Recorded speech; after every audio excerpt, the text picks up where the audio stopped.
अलग अलग संगठन आपस में ही मतभेद में लगे रहते हैं। हर संगठन अपने आप को ऊपर दिखाने के लिए दूसरे संगठन को नीचा दिखाता है। कहता है हर संगठन की अलग अलग रणनीति है। हमारी समाज का अलग अलग इतिहास हर संगठन के लोग बताते हैं कि धरोहर हमें बचाना है। ठीक है, धरोहर बचाना ही अच्छी बात है, एक समाज की बात है, आप धरोहर बचा रहे हैं। लेकिन मुद्दा यही रह जाता है कि अभी जो एज चल रहा है वो युवाओं का चल रहा है, युवाओं का युग चल रहा है। तो युवाओं के प्रति आपके पास क्या है?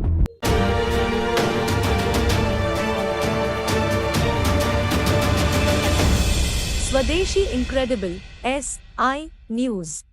स्वदेशी प्रणाम। स्वदेशी इनक्रेडिबल न्यूज में आप सभी व्यूवर्स का स्वागत है। आज का हमारा विषय है बारी समाज बारी जाति। जैसा कि मैं खुद भी बारी जाति से आता हूं, इसलिए इस विषय को आज हमने उठाया है हमारे पत्रकार राजकिशोर बारी जी के माध्यम से। उनके माध्यम से हमें ये पता चला है कि बारी समाज में एक से ज़्यादा संगठन इस वक्त कार्यरत हैं, जो कि पूरे ऑल ओवर इंडिया में कार्य कर रहे हैं, अलग अलग राज्यों में, अलग अलग शहरों में। उनमें से कुछ नाम मुझे आज भी याद हैं, मुझे ज़बानी याद है। अखिल भारतीय बारी संघ, अखिल भारतीय बारी समाज, क्षत्रिय बारी समाज और इस तरीके से बहुत सारे बारी समाज हैं जो इस वक्त काम कर रहे हैं। अलग अलग राज्यों में भी लोग काम कर रहे हैं, जैसे कि बिहार राज्य बारी संघ, उत्तर प्रदेश राज्य बारी संघ, इस तरीके से कई कई राज्यों में भी बारी संघ काम कर रहा है। अब इसमें से देखने वाली ये बातें हैं कि कितना इसमें रजिस्टर्ड है, कितना अनरजिस्टर्ड है। अब इसमें से जो लोग रजिस्टर्ड हैं उन वो क्या काम कर रहे हैं, क्या नहीं कर रहे हैं, इसके बारे में भी किसी भी आम बारी लोगों के पास इसका कोई डेटा नहीं कि वो कर क्या रहे हैं। क्योंकि आमतौर पे ये लोग होता क्या है कि ये लोग एक संगठन बना के रखे हुए हैं, संगठन में कुछ लोगों की सदस्यता रखते हैं।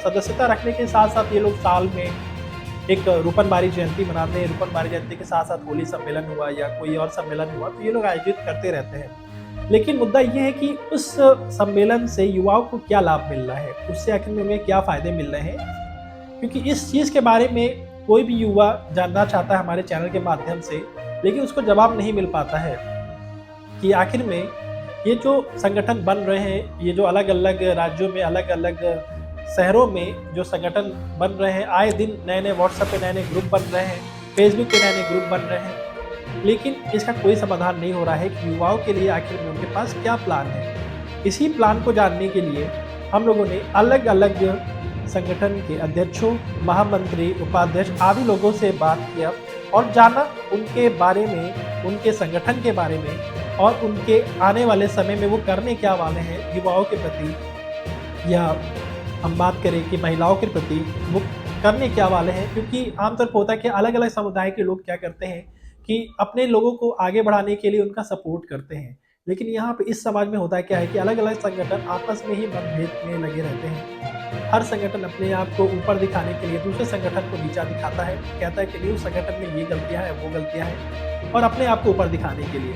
राजनीतिक स्तर की अगर हम बात करें तो इस जाति के लोग राजनीतिक स्तर पे भी हैं, अलग अलग शहरों में हैं, अलग अलग राज्यों में भी हैं, लेकिन उसका लाभ जो है इस जाति को अभी तक नहीं मिल पाया है। रीज़न क्या होता है कि जब भी संगठन ही आपस में अलग अलग हो, एक संगठन, हर एक संगठन आपस में ही मेल मिलाप करके ना चल रहा हो, हर संगठन की अलग अलग रणनीति है, हमारी समाज का अलग अलग इतिहास हर संगठन के लोग बताते हैं, सबके पूर्वज भी अलग अलग, कुछ लोग बताते हैं, कुछ लोग एक बताते हैं। रीज़न क्या होता है इन लोग के बताने का? क्योंकि संगठन के हिसाब से लोग अपने पूर्वज बताते हैं। लोग कहते हैं कि धरोहर हमें बचाना है। ठीक है, धरोहर बचाना ही अच्छी बात है, एक समाज की बात है, आप धरोहर बचा रहे हैं। लेकिन मुद्दा यही रह जाता है कि अभी जो एज चल रहा है वो युवाओं का चल रहा है, युवाओं का युग चल रहा है। तो युवाओं के प्रति आपके पास क्या है? क्या उनके लिए अच्छे रोजगार के लिए कुछ आपके पास ऑप्शन है, या अच्छे शिक्षा के लिए कोई ऑप्शन है? रह दे के एक मुद्दा उनके पास होता है शादी विवाह करने का, तो वो घूम फिर के एक ही चीज़ की बातचीत करते हैं कि हमने शादी समारोह किया, इतनी शादियाँ करवाई, इतने लोगों का ये किया, इतने लोगों को वो किया, लेकिन ऑन द रिकॉर्ड जो है युवाओं के लिए उन्होंने क्या किया? अगर एक 12th क्लास का बच्चा पास होता है, 12th क्लास का बच्चा पास होने के बाद में भी वो क्या करना चाहता है, इसके लिए उसके पास गाइडेंस नहीं होता, कोई उसे गाइड करने वाला नहीं है। तो इस समाज के लोग उसके लिए क्या करते हैं? क्या कोई ऐसा गाइडेंस प्लेटफॉर्म इन्होंने बनाया है कि उसे गाइड किया जाए? अगर उसे किसी तरीके से आगे की स्टडी के लिए फाइनेंशियल कुछ प्रॉब्लम होता है तो इस कंडीशन में क्या कुछ ऐसी कमेटी है जो इस चीज़ को लेके उसका सपोर्ट करते हो, जो उसको एजुकेशन में सपोर्ट करे, वो समाज का नाम आगे ले जाने में उसको मदद मिले? क्या खेल रुचि रखने वालों को कुछ ऐसा प्रोत्साहन किया जाता है कि हाँ, वो खेल में भी आगे जाए, खेल में भी हमारे जाति के लोग आगे जाएँ, स्पोर्ट्स में जाएँ? इसी सारे मुद्दों को बात करने के लिए हम लोगों ने अलग-अलग संगठन के अध्यक्षों से बात किया और जाना उनके राय के बारे में। आने वाले कुछ दिनों में आप इससे रिलेटेड प्रोग्राम हमारे चैनल पे देखते रहेंगे, हमारे समाज का देखते रहेंगे।